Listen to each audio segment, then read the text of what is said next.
Well, my friends, welcome to Monday Mindset Mojo. We're here every Monday at 7 a.m. Central Standard Time. That's Memphis time in the U.S. And today we have a lot of sick people, but we have two of us that are not. We used to have a panel of six. We have a panel of two today, me being one on the panel, and the wonderful Brian Orr. And we're going to be talking about trust over trends. How do you earn influence? How do you build real trust in a world of fake signals in really what you might call a post era of trust or a post trust era. And a lot of you know, because you're on, of course, social media, that a lot of people chase likes and they think that because someone follows them, that they trust them. Or maybe you've thought that you could trust someone on social media, only to find out later maybe that trust was misplaced. So today we're going to get real. We're going to get down to earth and talk about trust at home, at work, how you build trust in your mind. What if social media really is just an illusion of trust, and what it really does is steal time and presence required to build it, and how can you get away from that? How can you, open a DM and really vet what you're being told or what you're being sold? And so today, Brian Orr is with me. I'm not sure if Yvonne's going to be able to make it. Yvonne, wonderful, wonderful, lovely lady, wonderful account. She's an actress, a coach, a creator focused on purposeful storytelling. We're hoping that Konrad is going to be able to make it. Konrad is a regular guest on the show. Jeremy at Father's Rights, or Fathers_Rights, he already told me that he was sick. And Mark was supposed to be here, but he's going to have to miss today, I think. I've not heard from him. So I hope that they're doing well. But Brian is here. He's a strategist, and it really helps experts like some of you, whether you're an influencer on X or a wannabe influencer, or you run a company or you lead a team. Brian is the guy that really helps experts build trust, which then turns to opportunities. And we're going to be talking about the trust disconnect. Why is it that people sometimes trust when they shouldn't? Why is it that sometimes we don't trust when there's plenty of evidence that we can trust? Why is it that sometimes you may find yourself trusting somebody on social media instead of trusting those closest to you in your family? We'll talk about the absurdity trap, why chasing influence is really what often distracts from meaning. And we'll kind of wrap it up with some practical repair strategies. What if you run an account and you did something naughty and people lost trust in you? What if you did that in your family? What if you did that in your company? What if you did that with your boss? So let me ask you this. Are you really living a life that shows evidence that what you're presenting or what you're selling or what you're talking about merits trust? And Brian, my friend, it is so good to have you here today. We're missing a few people, but we're going to march right on, and they may be able to show up later, but if not, that's okay too. We'll get them on a future episode. And by the way, folks, the chat is open, so if you have a question for myself or Brian, go ahead and drop it. I'll pull it up on the screen. I know he would love to answer some of your questions. But Brian, tell us a bit about your background and some early thoughts on our topic today. Good morning, Dr. Heath. Good morning, everybody watching and listening. I love that you do this. I love these conversations on the Monday morning. I think it's super exciting to get geared up for the week on whatever topic you're talking about related to mindset and the masterclass. So thank you for having me, Doc. And yeah, I mean, trust, simply enough, the way that I say it is trust is the currency, right? Trust is the brand. Anything that you want to accomplish in life is on the other side of other people. And if you don't have the trust of other people, you're not going to get very far in life. So I love the idea of hyper concentrating on this topic for this episode. And I'm super excited. And yes, please, questions. I do way better with questions than I do monologuing. So please go ahead and drop questions anywhere you're watching or listening. And I'd love to address some of those. Yeah, me too, me too. And hey there, Tony Dogs. Good to see you, my friend. Oorah, back at you. And love to hear your questions as well. I was just reading a article this morning from Substack and one of the accounts that I follow.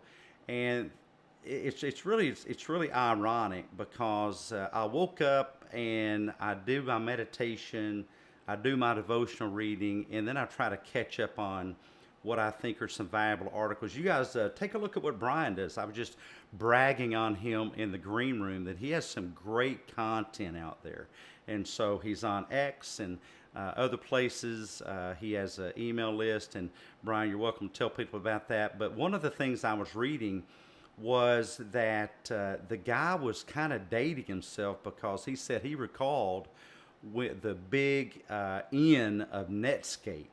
So if you guys have been around long enough to remember, that huge N and then Netscape, and they're going to take over the internet, I'm really still kind of surprised that I guess I don't know. I don't think they're around anymore, but that really it wasn't too long after that the internet kind of became, as he described, like a well marketed casino that you walk in and here's all these flashing lights and bells and whistles and things to distract you, kind of like a electronic leisure domain, electronic conjuring, so to speak.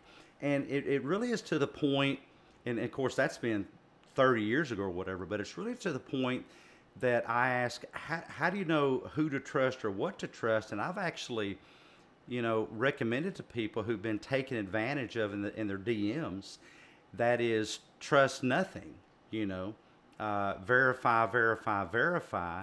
And if you do trust, I view trust as a bit of a journey, that I don't know you, whoever you are DMing me, trying to sell me a product. I tend to make decisions very slowly, very deliberatively. I tend to move slow. So if you want a quick yes for your product or even for your newsletter, I'm probably not your customer. I'm going to check out what you do and follow you around for a while. And one of the greatest compliments that I got is from a friend of mine, Richard. Richard's is in almost every space. And he was actually, didn't say this to me, he said this to one of the other accounts who was participating in the timeline discussion. He said, I've been watching Dr. Heath for a while, and I thought, wow, man, that's really cool.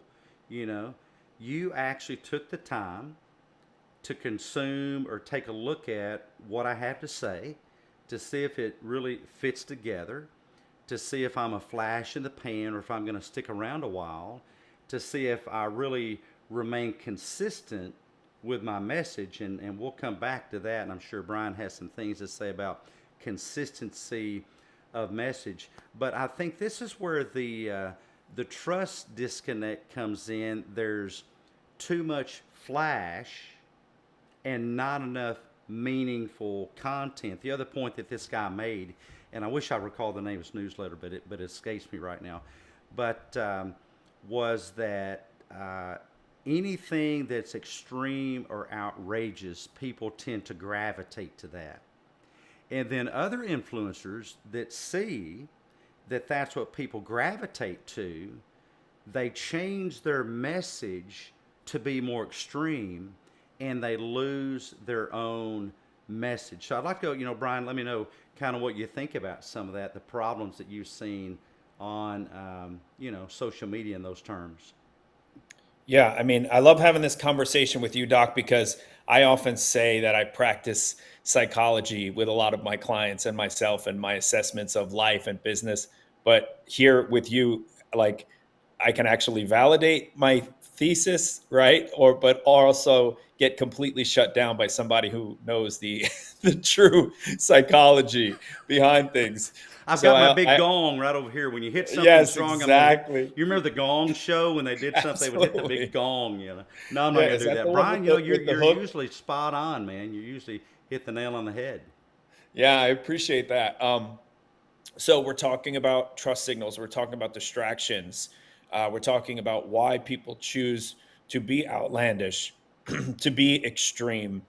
You know, there is some, and you could provide the academics behind it, but there is the psychology behind what we're attracted to, and we're attracted to things that are, I guess, our reptile brain, right? Our fight or flight sort of. That's the first center for processing information. So when something feels very extreme and out of the ordinary, our attention goes that way because it's like, is this thing coming to kill me right now? So I think that's the first thing that I would consider, and that's why it's often so utilized. But the problem is once you get past that point and it's not trying to kill you, well, then your brain starts processing things like, is this something that I can play with, or is this something that I should feel emotional about? And as you're going through those levels of processing with somebody who, in this particular case, your example, with somebody who has already established some baseline of trust with you, um, now you're saying, wait a second, what was all that about? Because they tried to shock me. They intentionally tried to do something to throw me off. Now there's marketing strategy involved in this, and there's some reasons why shock and awe can be, like in a way playful, in a way that can ultimately land with your prospects or your marketing clients or whatever it is, or the people you're trying to attract. But the trust factor can quickly get diminished, right? It's like it takes, what do they say? Like, you earn trust in drips, but you lose it in buckets. And when you do something that's way out of character, that's not consistent with your messaging, that is, just for the sake of extremism, sure, you might get a whole new kind of audience in there. Yeah, I'll get 10,000 impressions, 100,000, a million impressions on this thing because I did something crazy. But what you're doing is getting these weak surface level kind of engagements, and you're losing the depth of the trust that you had with your existing audience. So I certainly wouldn't recommend doing anything like that as part of your strategy. I love that quote. I've actually never heard that before. You gain trust in drips, but you lose it in buckets, and that's true. That's the whole negativity bias. But as you're talking, something kind of came to mind about the strategy. Let's just pick on Alex Jones and see he's big enough out there. It's not going to hurt him, Alex Jones. And I think what a lot of people do is they take advantage of the roller coaster mentality. Why do people love to ride roller coasters? Because they can flirt with danger but still believe they're safe. They get that adrenaline rush because they will suspend disbelief enough to believe that they're in danger, but then there's still the undercurrent that they know that they're safe. And so accounts like Alex Jones, which, by the way, I don't want to offend you Alex Jones fans, but not everything Alex says is actually verifiable. Number two, not everything that Alex says is actually factual. He flirts with the edge between what's just conspiracy, has zero evidence, and what can actually be proven in a court of law, which he himself painfully found out when he had to pay out a huge lawsuit for some things that he said that were damaging to people.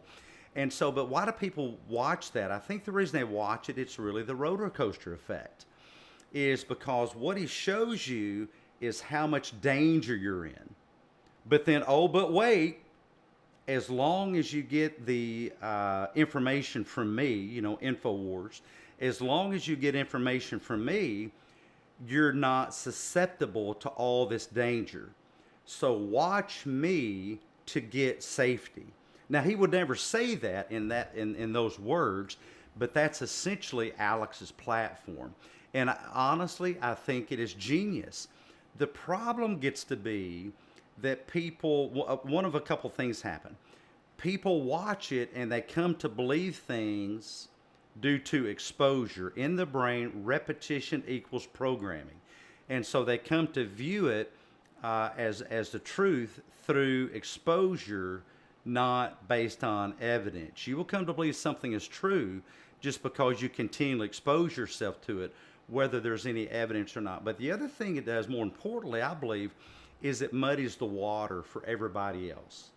So people over assimilate would be the term. They see what Alex does and they say, but a lot of that's fake.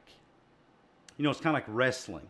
But that's, spoiler alert, that's fake. But then people apply that to other influencers. And so for people like Brian that do writing or copywriting or write newsletters and things like that, people just kind of come to what Brian has to write thinking, yeah, but what I have to write, yeah, but maybe this is a lot of fluff. So, Brian, how do we compete in a world where, or a platform, the world of social media, or in this case, the world of X or Facebook or YouTube, with a lot of things out there that people realize just simply are fluff and flash in the pan, but they're not true. How do we Yeah. recapture that? Yeah, I mean, I think there's just a genuine distrust. I would say the same thing about CNN or any sort of frontline kind of media. They promote what they want to promote to sensationalize what they want to sensationalize and appeal to a certain audience, and have a the opposite effect of a particular audience, right? So they're polarizing in some way or another.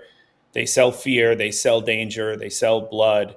They don't sell kindness. They don't sell compassion. They don't sell heartwarming stories. They don't sell the genuine, 99% of us who are just kind people who just want to live our lives and do well for each other. Because it doesn't sell, it doesn't sensationalize, it doesn't attract the kind of attention. If they're much likely going to show a fear and danger or a crime statistic than they are going to show that XYZ nonprofit rescued children from trafficking, or XYZ was able to contribute, organs to save the lives of somebody. Like that stuff doesn't make the news because it doesn't. It does. News nowadays, there's no depth in it. It's just headlines. So it's how can we get you to swing from here to here to here? And to your question about how to develop that, I think it starts from the consumer aspect. I think from the consumer aspect, we have to decide, we have to put the lens on and say, is this something that's trying to sensationalize me in a way that they're trying to induce an immediate reaction? Or is this something that's trying to, uh, I don't know, cultivate me in a way that we can have a long-standing relationship? And I think that from the consumer standpoint, that's a great way to look at things. It's like, are they giving me this shocking headline, or are they adding a little bit to my life that I could then choose to I can take the time to decide whether or not this applies to me, whether or not this is something that I find valuable. And even if I don't find that particular thing valuable, I still believe in the integrity of the person, because they're not just trying to, push me off a ledge kind of in one way or another. So I believe that it starts from the consumer mindset. Like we're responsible for what we take in and how we process that. And unfortunately, we have to go deeper than our reptile brain in order to do so. So from the consumer side of things, I think that that's the best strategy that we can take as we're taking in information. Is this person trying to, like you mentioned, the DMs? Is this person the first contact I have? They're trying to sell me on something. They're trying to swing me one way or another. So I don't trust that person. Something feels off, right? Or the person who, on the side of that, has consumed your content over and over again. Well, what they're learning from you is Dr. Heath is like intentionally trying to provide insight, trying to provide perspective, trying to provide value. So I'm happy to receive that, and I'm learning more and more to trust. We're talking about trust here. To not see. Let's start with this from a consumer side. I start with trust, and to my benefit and to my detriment, but I start with trust. And like I believe you did. So if you accepted that person, let's say as a follower, or you accepted them into your DM, but then right away they try to sensationalize you, either for something extreme or even just for a purchase, well, then they've lost the trust, right? So that's what's happening here. And if instead of that, you develop this relationship because you believe that they're truly trying to provide value. And we can get into this in a minute, Doc, about transactions and transformation. I'd like to talk about that in a little bit. But from a producer side, okay, from a creator side, which most people or many people on here fit into that category, I think it's super important to realize that we're not looking for that flash pan attention unless that is your brand, unless you're deciding to do that intentionally, like CNN, like Alex Jones, like some other extremely polarizing type of thing. Um, what you're really trying to do over time is allow people who, as humans, we want to trust people. So like, so be that person that can be trustworthy by not trying to close a deal on the first second or trying to sensationalize them in such a way, and just honestly and truly provide value to people, and people are going to respond in kind. I think that's so important to realize, and I get those DMs too. Some of the telltale signs is, for whatever reason, people that try to sell me something think that my first name is Hey, and that's how they introduce themselves. Hey, and I just want to say, hey, who's hey? Hay's for horses. So hey, I see that you're putting out some good content. Blah blah blah blah blah. Well, thank you very much, but if you haven't even taken the time to know my name, the other thing is, and I get a lot of these on my cell phone, is I'll get marketing calls. I'll hear a lot of silence, at which point I should just hang up, but I don't. And then the person will go through some clicks. So their software is routing me to a call to a operator that's in queue to sell me something. And then they say, Robert. Well, look, no one calls me Robert. Robert's my first name. No one that knows me calls me that. I go by my middle name. My middle name is Heath, so Heath or Dr. Heath, but not Hey or Hey You or Robert. Robert was my dad's name. And I'll tell people, well, that was my dad, but is that who you're trying to reach? You'll need a Ouija board because he passed away years ago. So the first thing that I pick up on is whether you really know me or not, but it goes a little bit deeper than that, because if you're marketing something, then I think you need some insight, and this is where Amazon is really good, by the way. Is number one, not everyone is interested in your product, so why would you try to sell it to someone that you have no idea whether they're interested or not? There's things that I'm just never going to buy. There's products I'm never going to buy. There's courses I'm never going to buy. There are newsletters that may be wonderful newsletters. I'm just not going to sign up for them. And so I think getting to know your market is a really, really big deal, but that takes work. So part of trust, I think, is a good faith effort at researching who is your market. Like for me, I don't try to appeal to people who are fixated on politics because I don't know much about politics. I'm not a political scientist. I don't talk about Bitcoin or crypto. Not that that's bad. I just don't know anything about it. I probably know more about cabbages than I do crypto, and because I love cabbages, but ate them as a kid. You do mention cabbage. You mentioned cabbage a lot. It's Yeah, hilarious. I love it's it. just I do associate you with cabbage now, and it is of nothing. course, yeah. Yeah, And I completely. do that because, see, that's part of my brand is being off kilter with psychology.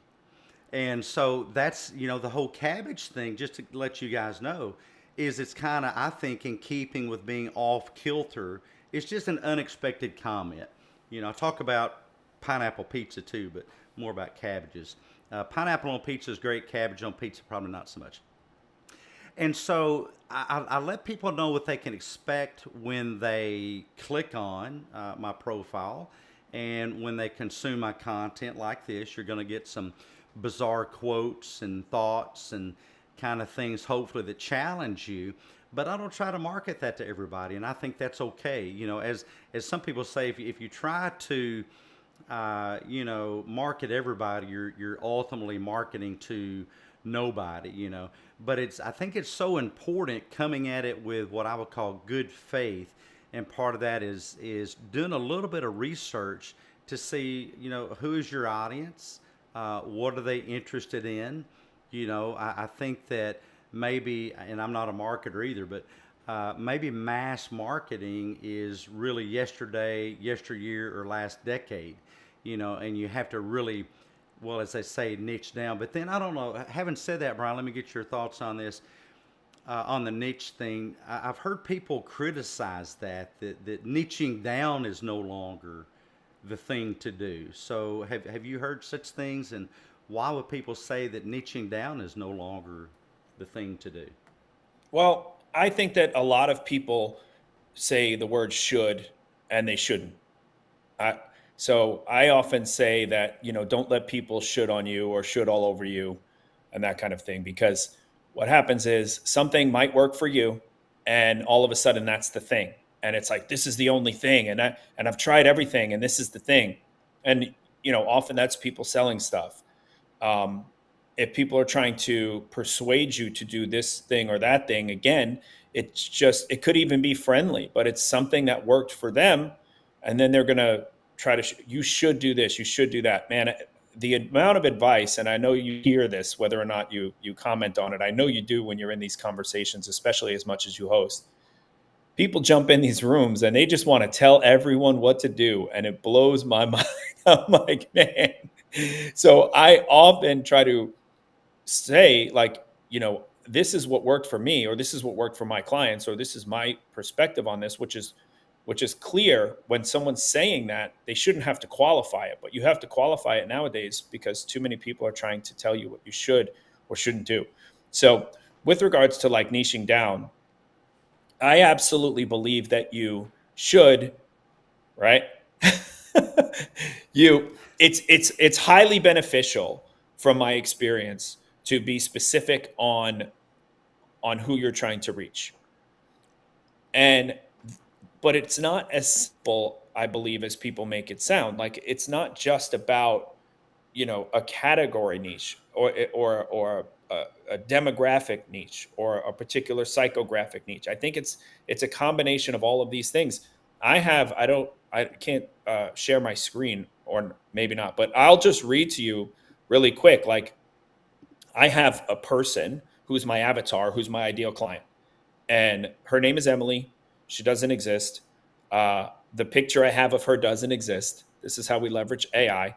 And I keep her on my, anytime that I'm looking to speak with somebody, to do any sort of outreach, to have any sort of pitch or presentation, because this is the person who I'm trying to appeal to. And it's pretty specific. So I'll give you some of the categories real quick. So I have her business. She's a founder, CEO of a boutique marketing agency. They make $600,000 a year. She has 7 employees. Her goals are to scale her business and grow her personal brand. Here's her challenges. Here's her values, her pain points, her decision-making tactics, which she invests in high-level coaching and personal development.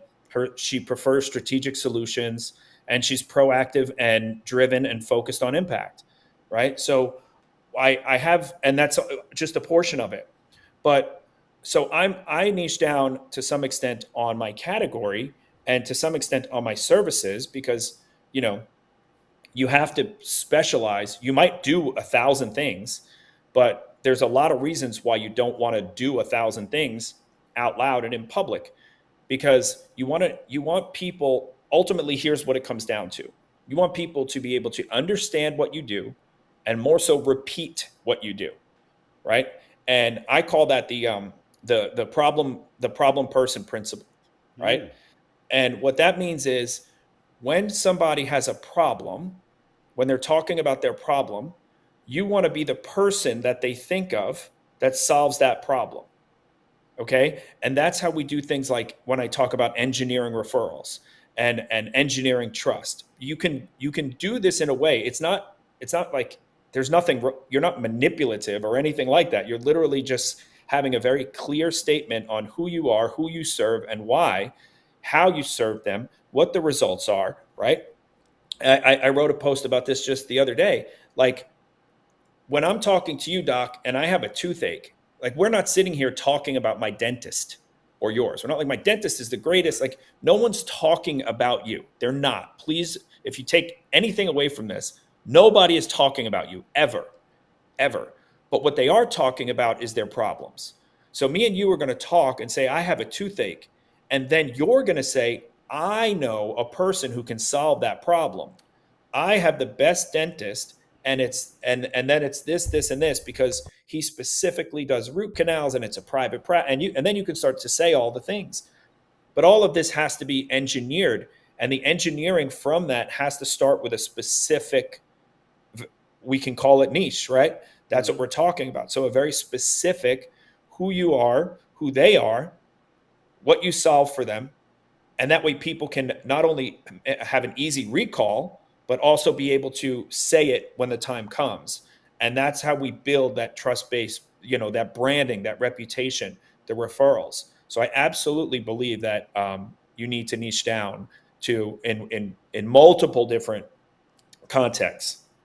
I love that. As you're, I hate to say it, but maybe I shouldn't, that I'm really thinking about what I do on social media when you're talking about that, because I would hope that when people think about coming to a space that I do, or a live stream like this, or subscribe to my newsletter, by the way, drheath.substack.com, or join my community, Mindset Masterclass, school.com, skool.com/mindset, is that they know that they're going to get psychology at what I call a down to earth shoe leather level, not big ivory tower constructs, but that they'll get the truth as evidenced by research, not a bunch of social media colloquialisms, and with a bit of snark or a dash of humor, and maybe a few cabbages or whatever,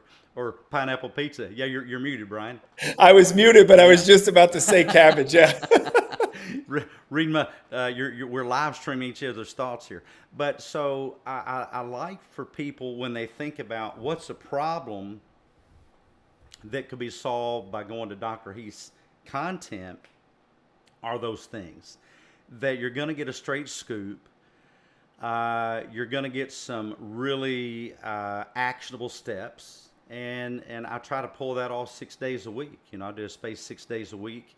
I do a live stream 2 days a week, and that's my focus. I'm as I said earlier, I'm not political. That's somebody else's forte. I'm not into finance or crypto. I'm about really your daily walk in life, which is going back to Alex Jones, who we're kind of picking on a little bit today, but evidently he can take it. And I would apply this to anybody. Number one, there's two hurdles that I think we need to get over, or you should consider when you're thinking about trusting somebody with your time and with your money. And number one is, are they a danger to me? Are they just here to pick my wallet or something? Just here to sell me something? Well, there's nothing wrong with selling people things, but if all you're trying to get out of that relationship is a buck, then I don't think that's in good faith. I think that we should try to first serve people, and then they'll pay for that. It's kind of like Gary Vee, the thank you economy, the gratitude economy. Give away more than you expect to get. So, that's one thing is. But the second thing, I think people do a fair job with the first thing. But the second thing is, and let's just say in regard to Alex Jones, is how does this really deepen my life? If I'm going to spend time doing this, listening to this, if I'm going to spend hours, whatever, listening to Alex Jones, in what way has that really improved my life, my thought processes, my relationships, and in what way has it improved those things? And I would really suspect, whether I'm wasting my time if my life has not in some way been improved by the time spent watching a TV show. We're watching a great show, my wife and I. It's called Matlock. It's kind of a segue off of the old Andrew Griffith Matlock. It's Kathy Bates, from Misery, and she does a fantastic job.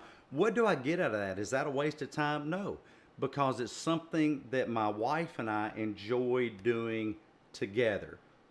So that's a win. That's a win. If you bring away useful information, that's a win. If it cheers you up, that's a win. if it peps you up, if it gets you moving forward, gives you a reason to get out of bed or do something, then that's a win. But I see so many people that they listen to things on social media, watch things on social media, read things on social media, and they're worse off because of it. They have more catastrophic thinking. They think the whole world is going to pot. Look, guys, it's not that bad, right? Life is really what you make of it. And what you make of it is built by the ingredients that you feed into your brain. So this is why, no offense to anybody that does, I don't sit around watching news. I just don't. I can't tell you the last time I actually turned on a news program, because I don't spend my time on watching things that I can do nothing about, you know. And lately, the White House has not called me asking me, "Hey, Doc, we're trying to make a decision that affects world affairs. What do you think?" That's never going to happen. So those are two hurdles. Number one, is this person acting in good faith or just trying to sell me something? Number two, how, and I think the second is important as the first long term. How is this enriching my life? So let me go back to Brian. Yep. When it comes to what I would call relationship ROI, relationship return on investment, how do people pick up a newsletter or follow a social media account, or that they, how they decide whether they're going to get some type of Yeah. long-term value out of that? Yeah. So again, there's something out there for everyone, and you're going to find what you're looking for. So if you're looking to be enraged, you're going to find the content that's going to enrage you. If you're looking for joy, you can find the content that's going to make you joyous or support your joy. If you're looking for, entertainment, if you're looking for whatever you're looking for, there's content out there for you, because it is a marketplace and someone is going to serve up what it is that the audience is out there for. So I think, again, it's starting from the consumer standpoint. You have to try to define what it is that you're looking for. And then you have to discern amongst the noise, the muddy waters, and try to find the signals, the things that are going to be able to solve your problem.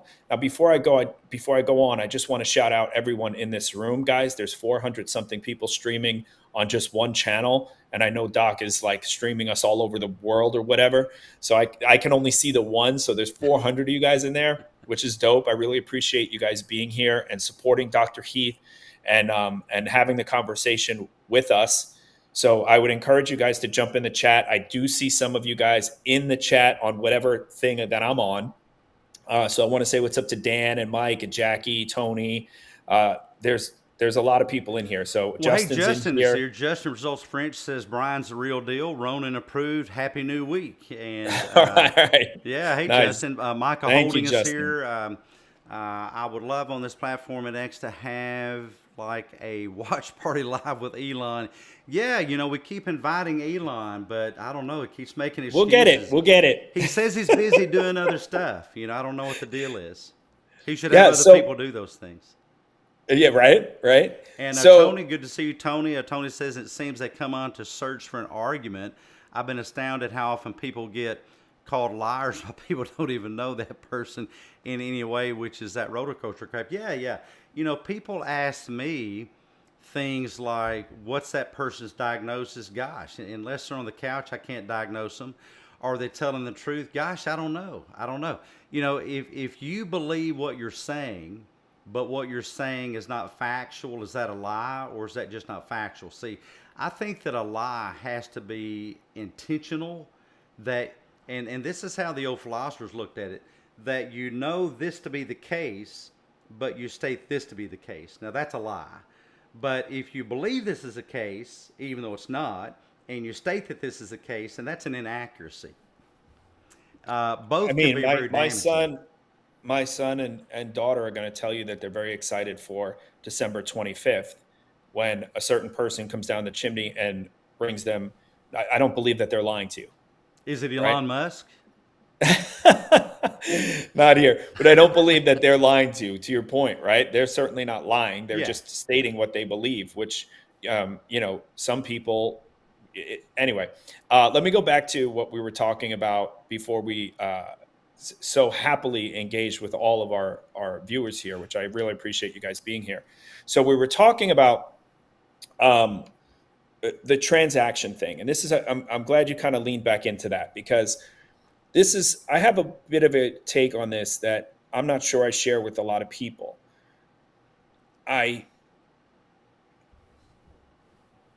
You want to do, Gary V, jab, jab, jab, right hook, right? Or give, give, give, then get.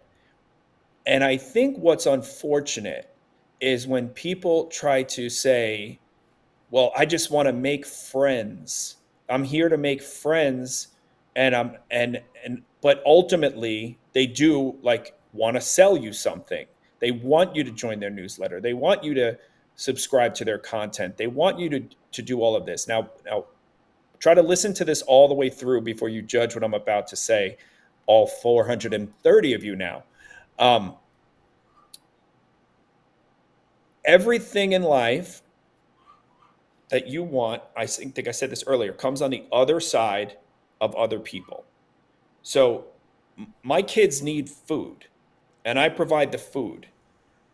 Them being nice to me in order to get food, they don't have to be nice to me to get food. But what I mean is there's they are subtly incentivized that the thing that they need is on the other side of me. We can say, let's change the food thing and make it like PlayStation or something, right? So if they want to play PlayStation, they're going to behave, or they're going to go above and beyond. They're going to say, oh, look, Dad, I made you coffee. Oh, look, right? Why? So that way they can ultimately get PlayStation. Now, does that mean my kids love me any less or any more? It's just the idea that whatever we want to get to in life, somebody is on the other side providing that. And sometimes it's in a gift capacity, but most often it's in a sales capacity. I'm looking right behind you, Doc. I mean, somebody built that house and sold it to you. Somebody sold you that coffee machine. Somebody sold you those utensils. And even that whatever, what do you do? Do you do vanilla cream, or what is that thing back there? Yeah, man, I've got all kinds of concoctions in my refrigerator. I'm an amateur barista. That is, Oh, there he goes. all sourced from Amazon, by the way.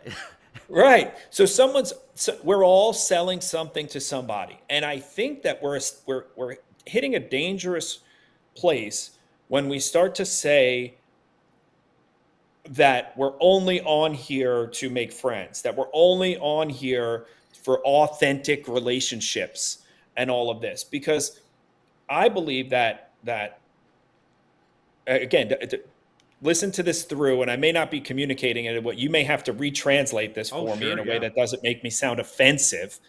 But when you're Universal translators on. Yeah, when you're producing content, you're not producing content just simply alone for the fact that you love people, and this is like maybe Mother Teresa, right? Maybe Gandhi, right? Like maybe. But even Mother Teresa had a desired outcome. It wasn't necessarily financial, but it was transactional.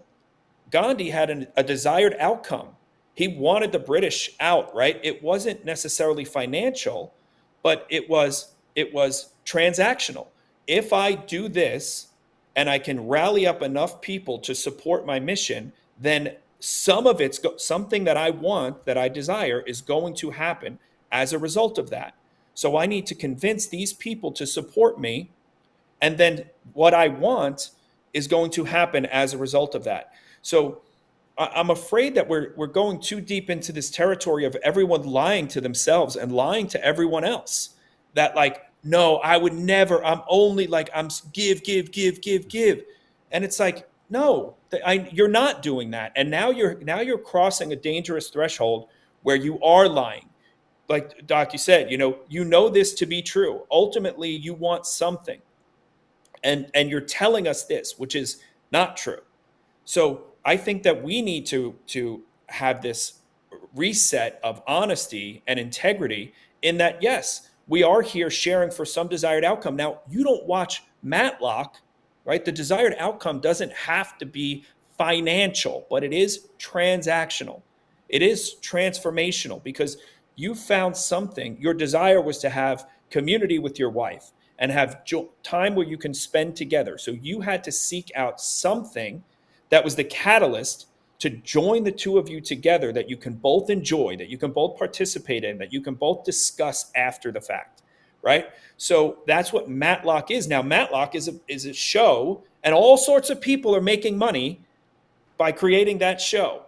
Now, are they lying to you? Are they, are they deceptive? Are they being deceitful to you? Are they manipulating you? Or are they just providing something of Mm-hmm. value, like we are as content creators, providing something of value with the hopes that for them it's ad money, but for you it's the community with your wife and the time that you get to spend together and enjoy together. I think we need to do away with this disillusion that everything transactional is evil, because ultimately it's all transactional, right? Now we can talk about integrity and all of this sort Mm-hmm. of stuff and manipulation. And clearly I'm not talking about doing anything like that, because that's lying and cheating and stealing. And we're not talking about that as the method.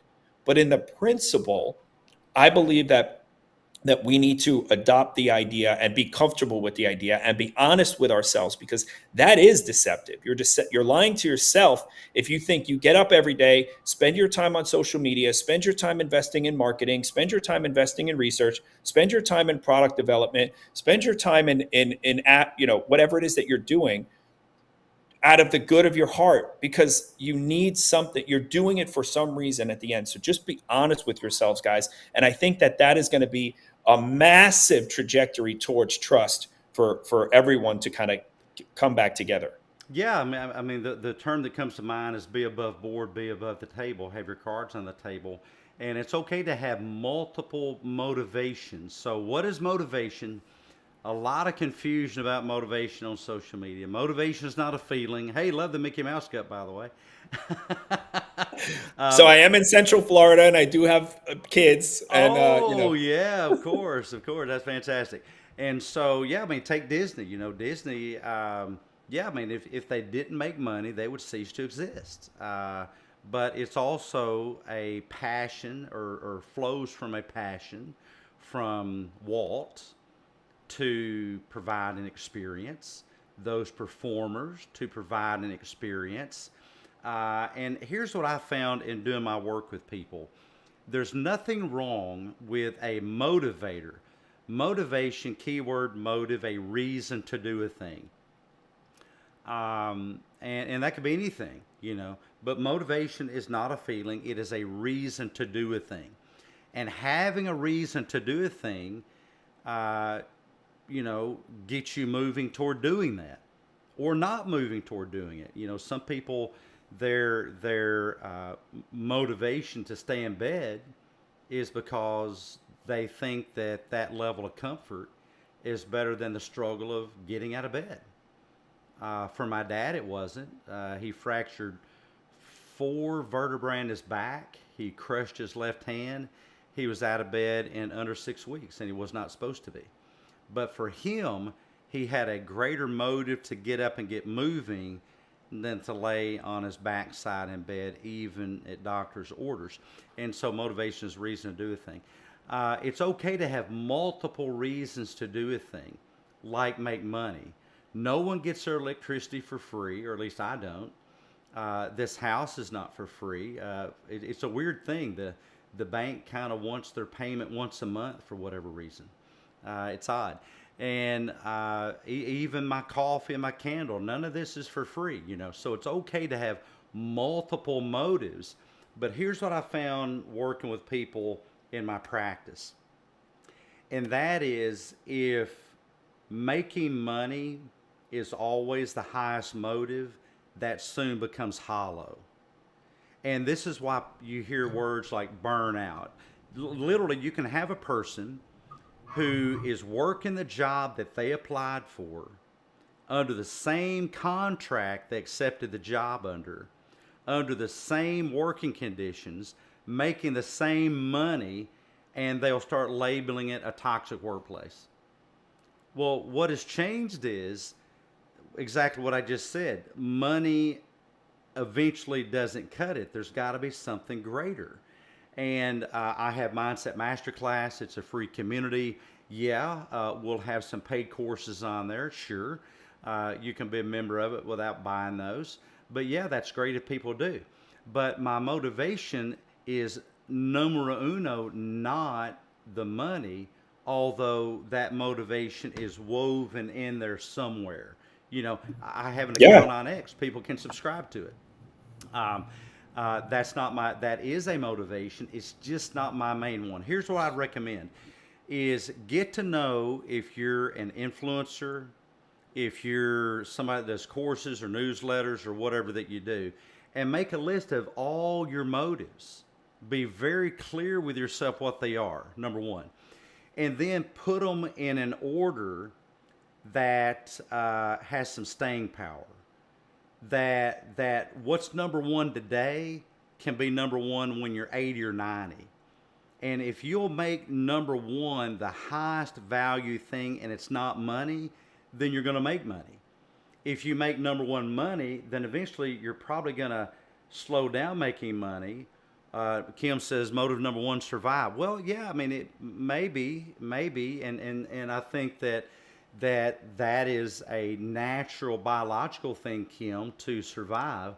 But eventually, if all of life is survival, that kind of gets hollow too. You know, I Yeah. think it's fine, and I'm not trying to seem saintly or anything because I'm anything but. Just ask my wife and my son.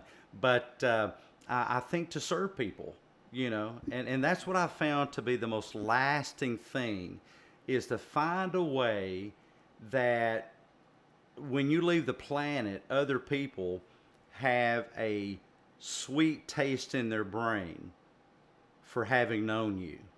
Absolutely. Absolutely, Doc. So, like, yeah, for me, motivation number one is God, and then spreading the message of the kingdom. That's I don't talk too much about that, but that's my motivation, and and the way that it manifests itself is in. So I believe that we are each blessed with a particular set of skills, like what's his name in the movie? Now I'm drawing a blank from Taken. Oh, What is Liam what is it? Neeson. Yeah, Liam Neeson, I've exactly, developed a right? certain set of skills over a very long career. Exactly. So we've each been blessed with a particular set of skills. And I believe that when we have this what we would call a calling or a gut instinct or whatever it is that you want to believe, that there's someone else on the other side of that praying for that solution. Someone else is on the other side of you right now, Doc, saying, I wish I could understand the way people think better, but everyone that talks about psychology does it from the ivory tower and does it. So you're calling to provide like shoe leather kind of insight into psychology is because there are other people praying for that solution.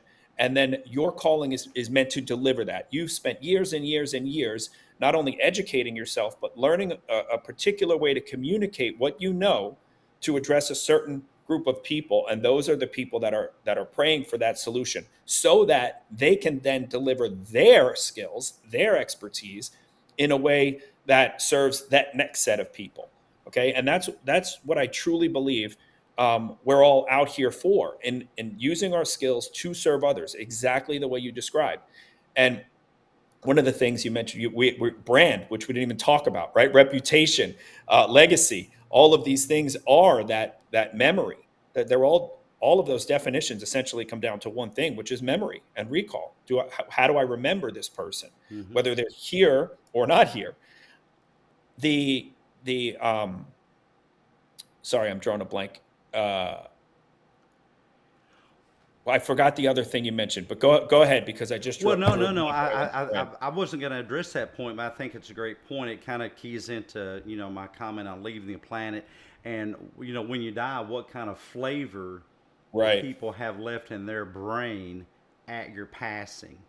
right. And I think that's really, really important. So every interaction up until that point is your chance to be mindful and intentional.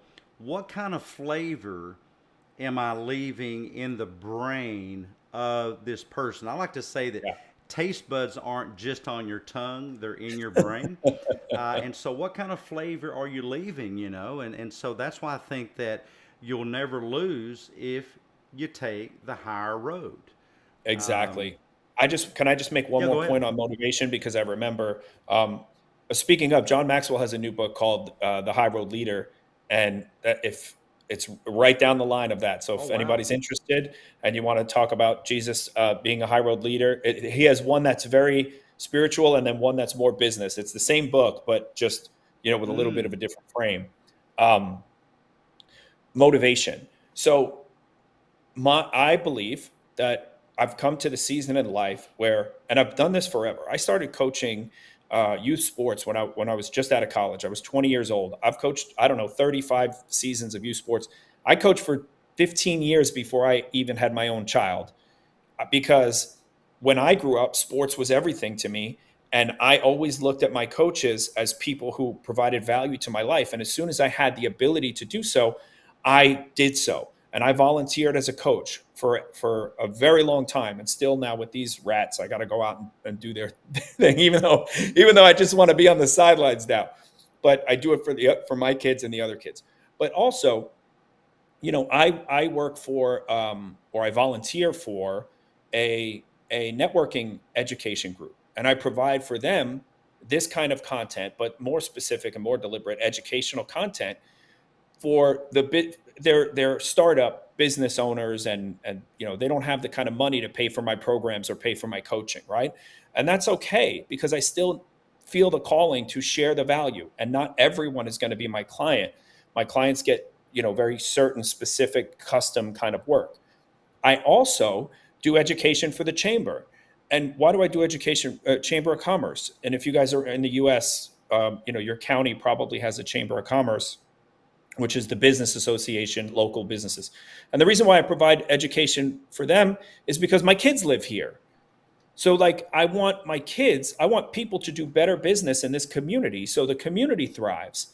And then as my kids grow up in this neighborhood and in this county and in this town, then they're going to be surrounded by people who have, a better insight into trust, into relationship management. So I'm not getting paid for that, but I still do it. It's not money that's the motivation. I have the motivation of that legacy, that my kids will grow up in a better community, because if I can be fruitful and multiply my education, my knowledge, my experience, then everything else starts to get a little bit better. And if my kids have a direct result of that because they're in this community, or any one of the now 500 people listening to this doc, and and if they can take a little bit of what I can share and make themselves a little bit better, and then again continue to multiply that, that's what I believe I'm supposed to be doing, and that's my mission, and that's my motivation. So yes, there is a transactional element to this because it is the greater good. It's the better, making the world a little bit better by what I believe that I can share with people. And then sure, I get clients out of this. My kids still need to eat. We need to be patrons of those businesses. And if I don't make any money, then we can't do any of that, right? So it's all full cycle. It's all transactional, but the intention is transformational, and the result is transactional. And when we lead with that kind of thing, we're able to that's the true version of authenticity, which is a word that I can't stand because it's so misused. But that's the true version of authenticity.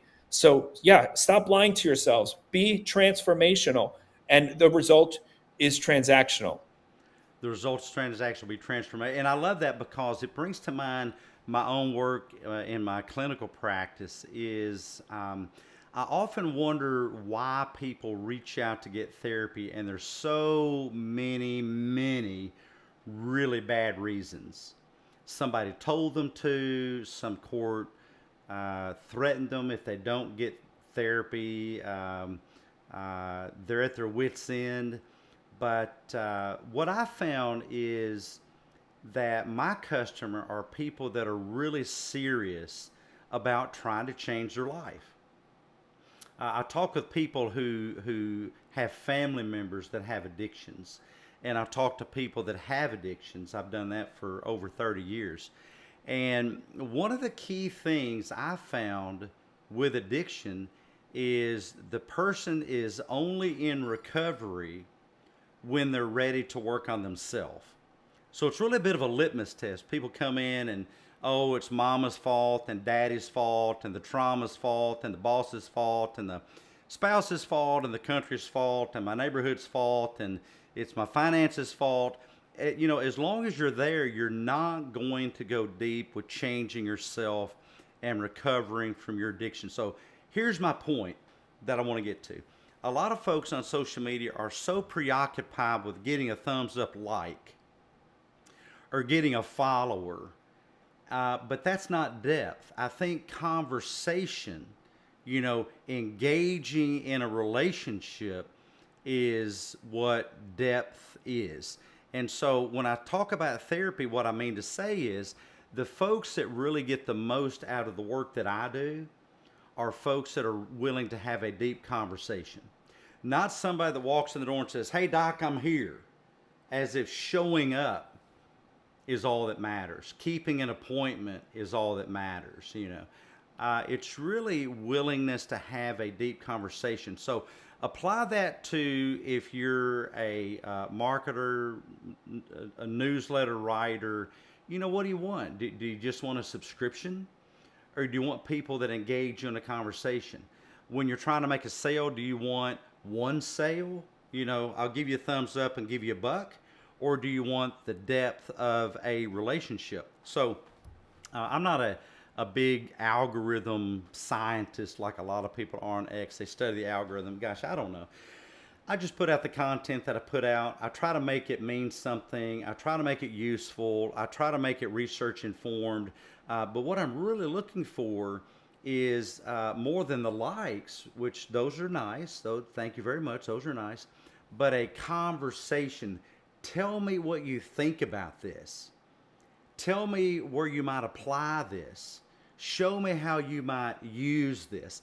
And those are my favorite stories ever. So, Brian, what would you say to those influencers out there, salespeople, marketing people, people that have newsletters and courses like that, or just people in their daily walk that they're just looking for agreement, or they're just looking for thumbs up or a like or a follow? I would guess that you're more of into the deeper relationship kind of thing.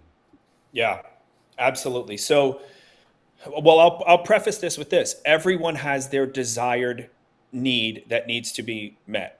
And some people, it's just attention. So some people feel better if all they're looking for is attention. So if that's you and all you're trying to do is get the likes, I'm not going to say that there's anything wrong with that. Okay. I'm not going to say that you shouldn't be doing that. I don't think that you're going to ultimately be satisfied with that. I don't necessarily believe that that should be the primary directive. But if that's the way that you believe makes your day better, then by all means, do what you need to do and get the likes.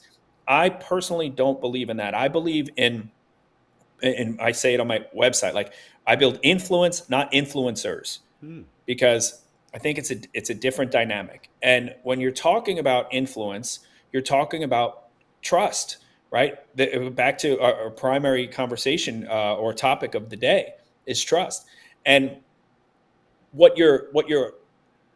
I believe as a marketer, as a business owner, you're ultimately trying to get the only currency that matters, which is trust.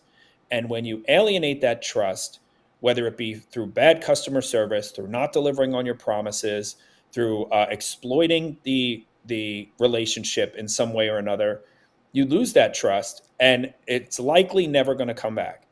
And I actually, if I could mention, I just started a community on X, and it's called the Happy Client Club, and it's there on my profile.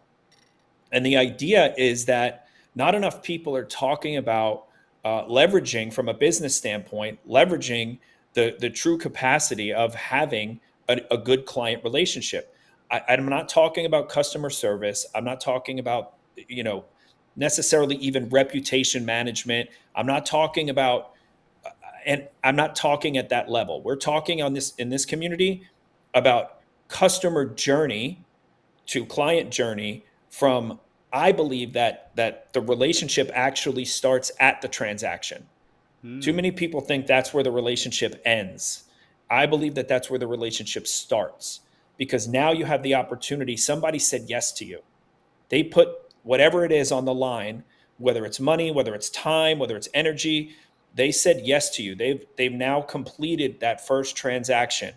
And I believe now it's up to you, your duty, your responsibility, your privilege, and your opportunity to make the most of that relationship. And what we're going to talk about, I just launched it on Saturday, but what we're going to talk about in that community are ways that you can maximize the customer lifetime value, because it's not just about how can I squeeze the most money out of this person. Mm. It's how can I create so much value for this person that they in turn create value for us. And that's, we talk about engineering referability, we talk about reviews, we talk about the entire relationship. So that's what's happening in that community. And I think that that's a good topic of conversation here for us too, Doc, about trust, because trust is the currency. Trust is the brand, and trust is the currency. And people need to trust you. And if you want, go ahead. Sorry. No, no, no. Go ahead. I've just had a follow up to that. Well, my closing point on that is something that I call trust transfer, because the leverage of having one person say yes to you, and one person go to bat for you, and one person be an advocate for you, far exceeds 1,000 superficial likes, superficial Yeah. touch points, superficial sort of engagements. I would much rather have, plug for my company name, one happy client than 1,000 shallow interactions. I love that, and I think that's so important. And what I want to add to that for you folks that have a course, have a newsletter, have a community, have a product, is what would it have? What would it take? What kind of value would you have to provide for that customer to tell someone else that you added value to their life?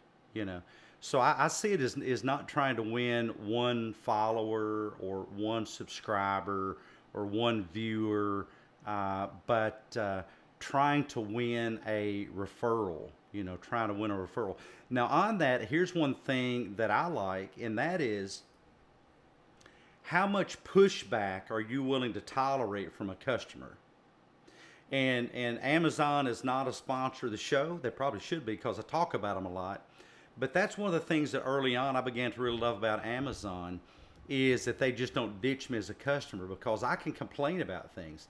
If you promised a product and it did not arrive as expected, that is not my fault. You know, I'm not going to complain if it's my fault.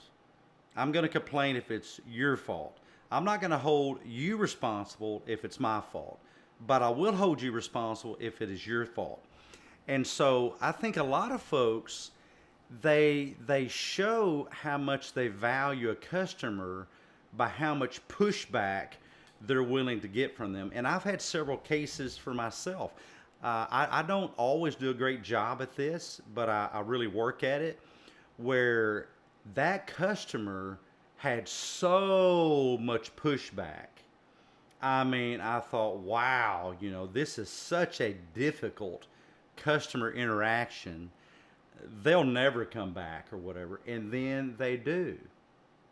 And you know why? Because I did not catastrophize the pushback. I did not blame it on them. Now, if it was their fault, I would say, well, let's just make sure that we're on the same page here. My understanding was this. Your understanding was this. What am I missing here? You know, and so we have a conversation. So I'm not saying I'm a floor mat that customers walk around on, but what I have found is that if I'll just let them talk about their perspective and not criticize it, if I'll just hear them out. So I think in some ways, the measure of how much pushback you're willing to take from a customer indicates how good you are at that relationship. You know, I don't know, Brian. What do you think? Yeah, I mean, you're going to know the psychology on this. I don't know it, but there's, like the hierarchy of needs. And one of the most important ones, at least the one that from my, anecdotal experience, is the need to feel understood and the need to feel that someone cares about you. So it's not always about, are you going to refund my money? It's, are you willing to refund my money? Because if you're willing to refund my money, then I see that you value me You value my assets, which was the money that I exchanged for a service or product. And you know what? I'm okay. I don't need the refund. Like maybe, sure, you can go ahead and give me something else that's of a tiny fraction of what I paid. Mm-hmm. That just, it's showing me that you care about me. And when you show that you care about somebody, the magnetic appeal of you as an individual or Yeah. as a company starts to feel starts to pull a little stronger. And that's what I think is really the dynamic that's happening there. It's not just like, okay, you didn't like it, here's your money back, because I got my money back, but I still think you're an a-hole, right? That's right. You know what I mean? Yeah. Because there we have to bring the person back to business. We have to bring the humanity back to business. Mm-hmm. You could Mm-hmm. be a solopreneur and still have no humanity in your business. It's not just about being an actual person. It's about the other person. Am I being a human in a way that am I treating them the way I'd want to be treated? Sure. And that's, I think, the biggest dynamic that happens in those particular situations. Well, I think it shows, what do I value more? Do I value the sale or the relationship? And I've often said this because I just love the quote, and some of you have heard me say it multiple times. But Steve Anderson, who I had the great pleasure of interviewing, wrote a great book called The Bezos Letters. Recommend, if you're in marketing, man, you need to read the book, The Bezos Letters, Steve Anderson. But Steve said, a lot of people think that Amazon is customer focused. He said that is a misunderstanding. He said Amazon is not customer focused. Well, he shocked me when he said that. He said because Amazon is customer obsessed. Amazon is customer Yeah. obsessed. I would say that they're relationship obsessed. Now, I think maybe they slip every now and then, but what I've seen is Amazon, I think they have an algorithm. I'm pretty sure they have an algorithm that tracks good faith transactions. And if you get a person that are just trying to game the system, they're customers that game the system, and they're just going to ask for a refund for everything.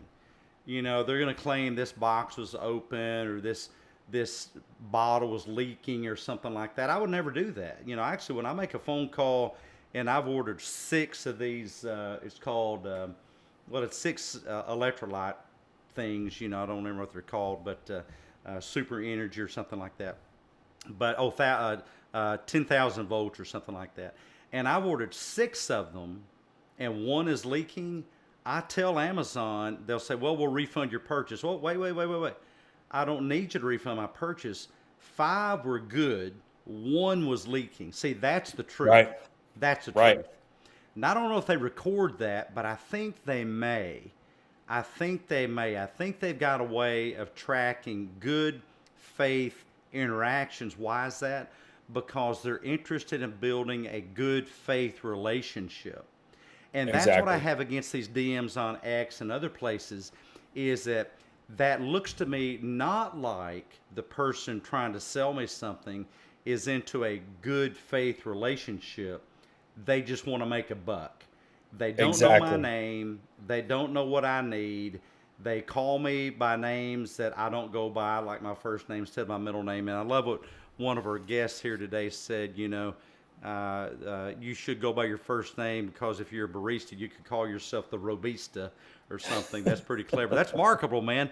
But think in terms of good faith, not sales, but what you're doing is you're entering into a good faith relationship where there is a clear exchange of value.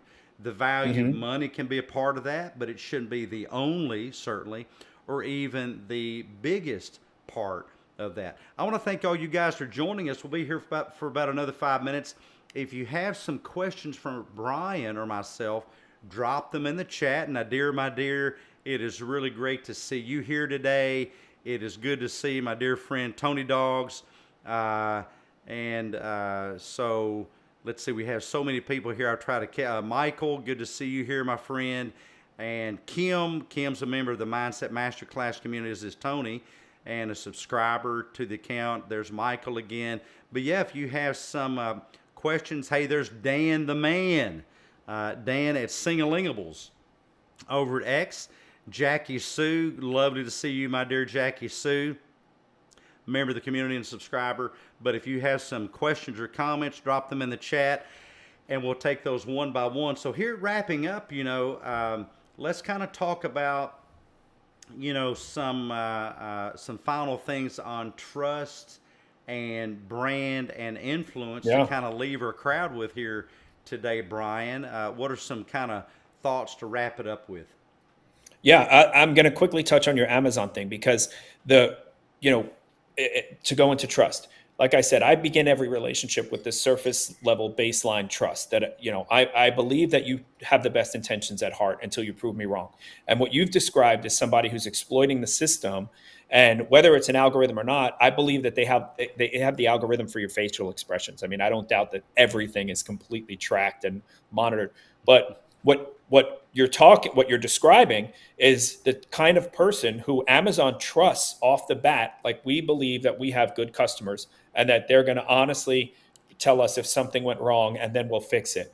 But if they do it 10 and 15 and 20 times, all of a sudden you've broken the trust that you had as a customer with Amazon. So Amazon no longer trusts you. They're no longer going to refund you. They may even, I don't know, do they cancel subscriptions for, I don't know what they do as a result, but this is what we're talking about. The dynamic of having a baseline trust, which I hope that we all do, and find a way to have a baseline trust with people and stop being so skeptical all the time. Get past the reptile brain and allow yourself to be playful and allow yourself to be emotional. And then, hopefully you don't get burned too much. But that's what happens. People get burned too much and then they start associating everyone with this antitrust sort of feeling. And it's extremely unfortunate. But my prayer is that we can all sort of recalibrate that and try to perceive the world from that lens. Now, if I was going to give you 3 points that I often talk about with trust, so I mentioned it a couple different times. Trust is the currency, trust is the brand, and trust is the only thing that converts. Nothing else is, whatever it is that you want to convert, whatever transaction you ultimately want to have, if it's a newsletter subscriber, if it's someone buying lemonade off my kids in front of my house on the road because they walk by, they need to trust that I didn't put arsenic inside that lemonade, right? So there's trust. Trust is the only thing that converts. If there was adults sitting out there selling 50-cent lemonade, wouldn't you feel something was weird? Like you would not trust it. It's weird, right? So Yeah, there's Brian in his driveway selling lemonade. What's up with right, that? exactly. But when it's a 7-year-old, it's like, oh, okay, like I completely get why this is happening and how this came into my world right now. So now I understand it. The second thing is you need to build a business and build a customer and client relationship that is strategic and it is engineered. You have to focus on the way that, like Amazon, we're describing as an example, but for all of us at any level, whether you're a solopreneur or a multi-million-dollar company, you have to engineer the relationships and it has to be constructed in a way that is a value exchange. You have something that you want, they have something that they want, and the more that you can give them what they want, the more you're going to get back ultimately what you want. We've heard this said a bunch of different ways. And my final point is that deeper trust is better than a bigger audience.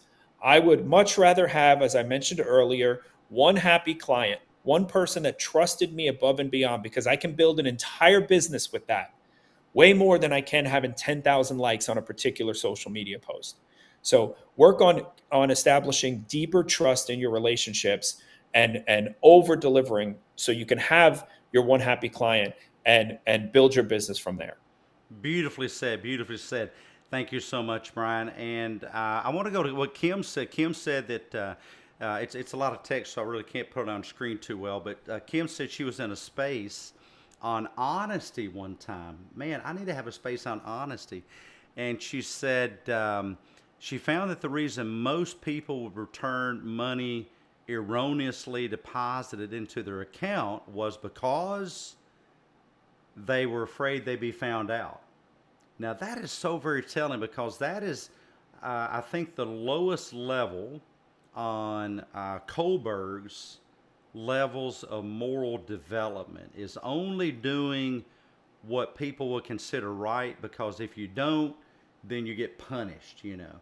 So I would recommend a great money making strategy for business is decide what the right thing is to do and do it always, no matter what.